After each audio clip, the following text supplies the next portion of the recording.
കൊച്ചിയുടെ ഹൃദയഭാഗത്ത് MG university അഫിലിയേഷനോട് പ്രവർത്തിക്കുന്ന മുണ്ടംവേലി MES കോളേജിൽ പുതിയ അധ്യയന വർഷത്തേക്കുള്ള UG ഓണേഴ്സ് പ്രവേശനം ആരംഭിച്ചിരിക്കുന്നു. BCom finance and taxation, BCom logistic management, BBA, BCA, BA English തുടങ്ങിയ കോഴ്സുകളിലേക്ക് യാതൊരുവിധ ഡൊണേഷനും ഇല്ലാതെ നിങ്ങൾക്ക് ഇപ്പോൾ അഡ്മിഷൻ നേടാം. +2 മികച്ച മാർക്കുള്ളവർക്കും കലാകായിക രംഗങ്ങളിൽ മികവ് തെളിയിച്ചവർക്കും സ്കോളർഷിപ്പുകൾ ലഭ്യമാകുന്നതിനോടൊപ്പം വിദ്യാർത്ഥികളുടെ തൊഴിൽ സാധ്യത വർദ്ധിപ്പിക്കുന്നതിനായി AI, digital marketing, web designing തുടങ്ങിയ സ്കിൽ ഡെവലപ്മെന്റ് കോഴ്സുകളും ഞങ്ങൾ നൽകുന്നു.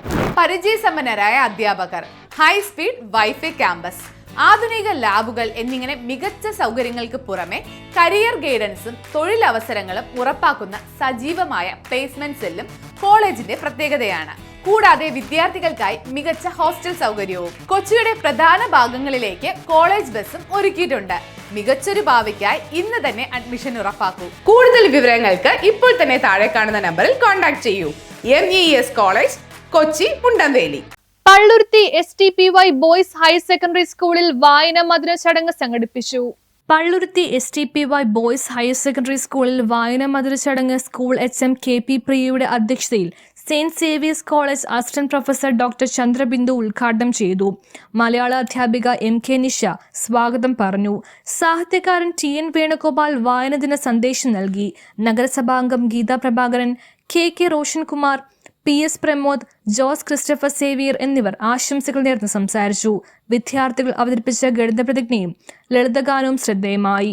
മലയാള അധ്യാപിക TN ഷീജ നന്ദി രേഖപ്പെടുത്തി. അന്താരാഷ്ട്ര പുസ്തകോത്സവ സമിതിയുടെ ആഭിമുഖ്യത്തിലാണ് പരിപാടി സംഘടിപ്പിച്ചത്. കുമാരപിള്ള മാസ്റ്റർ അദ്ദേഹമാണ് അതിൻ്റെ ചുമതല. അങ്ങനെ വീട്ടിൽ അമ്മയുടെ പൈസ വെച്ച് അന്ന് 25 പൈസയായിരുന്നു എൻ്റെ ഒരു ഓർമ്മ. ശാസ്ത്ര കേരളം വാങ്ങി വായിക്കാൻ തുടങ്ങി. അപ്പോൾ ശാസ്ത്ര കേരളം വാങ്ങിക്കഴിഞ്ഞാൽ വായിക്കുന്നതിന് മുമ്പ് ഒരു പരിപാടിയുണ്ട്. എന്താണ്? പുതിയൊരു പുസ്തകം കിട്ടിക്കഴിഞ്ഞാൽ ആദ്യം എന്താ ചെയ്യുക? അതിൻ്റെ സുഗന്ധം മണത്ത് നോക്കും. പുസ്തകം വായിക്കാൻ വേണ്ടി മാത്രമുള്ളതല്ല, അതിൻ്റെ സുഗന്ധം ആസ്വദിക്കാൻ ഇവിടെ ഉള്ളതാണ് എന്നാണ് ഞാൻ വിചാരിച്ചത്. അന്നും ഇന്നും അങ്ങനെ തന്നെയാണ്. അപ്പോൾ അതിന് ഇംഗ്ലീഷിലൊരു പേര് പോലും പറയും, ബിബിലോസ്മിയ. അങ്ങനെ ശാസ്ത്ര കേരളം വായിച്ച് പിന്നീടാണ് എഴുതി തുടങ്ങിയത്. ഇപ്പോൾ ഇവിടെ പറഞ്ഞല്ലോ, പ്രിയ ടീച്ചർ പറഞ്ഞ പോലെ എൻ്റെ ഒരു പുസ്തകം കേരള കലീഡോസ്കോപ്പ്, ഇത് ഒരു ആത്മകഥയല്ല. ആത്മകഥയെന്ന് പറഞ്ഞാൽ എന്താണ്? ഒരാളെ പറ്റി എഴുതുന്നത്, സ്വയം അല്പം പുകഴ്ത്തി മറ്റുള്ളവരെയൊക്കെ മാക്സിമം ഇകഴ്ത്തി പറയുന്നൊരു പരിപാടി. ഇതല്ല, ഓർമ്മക്കുറിപ്പുകളാണ്. ഒറ്റ വാചകത്തിൽ പറഞ്ഞാൽ a collection of random thoughts അല്ലെങ്കിൽ ഫ്രാഗ്മെന്റഡ് മെമ്മറീസ്. പേരറിയാലോ, വൈഭവ് സൂര്യവംശി. സൂപ്പർ ബേബി എന്ന് പറഞ്ഞൊരു പേരിലാണ് അറിയപ്പെടുകയാണ്. വെറും 14-15 വയസ്സുള്ള കുട്ടിയാണ്.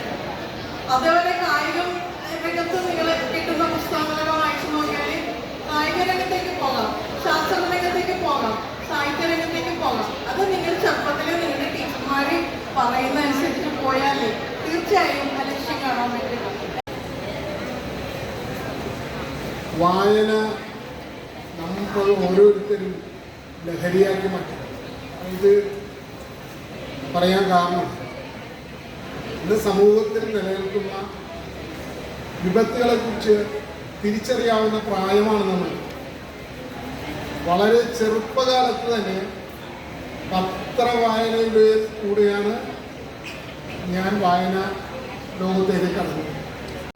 ഉള്ള ഒരു ആഴ്ചക്കാലം വായന വാരാചരണമായി ആഘോഷിക്കുവാൻ നമ്മുടെ പൊതുവിദ്യാഭ്യാസ വകുപ്പ് നിർദ്ദേശിച്ചിട്ടുണ്ട്. അപ്പം അതിൻ്റെ അടിസ്ഥാനത്തിലാണ് നമ്മുടെ അന്താരാഷ്ട്ര പുസ്തകോത്സവ കമ്മിറ്റി അവരുടെ 29ാമത്തെ അതുമായി ആ സംഘടനയുമായി ചേർന്ന് നമ്മൾ ഈ ദിനം ആചരിക്കുന്നു. ഈ സ്കൂളും പരിസരവും ഇവിടുത്തെ അധ്യാപകരും ഇവിടുത്തെ മൈക്ക് ഓപ്പറേറ്ററായിരുന്ന മദനൻ ചേട്ടനും ഒക്കെ ഇതിലെ കഥാപാത്രങ്ങളല്ല, ഇതിലെ ജീവിക്കുന്ന പ്രതിരൂപങ്ങളായിട്ട് വരുന്നത്. News bureau, Palluruthy.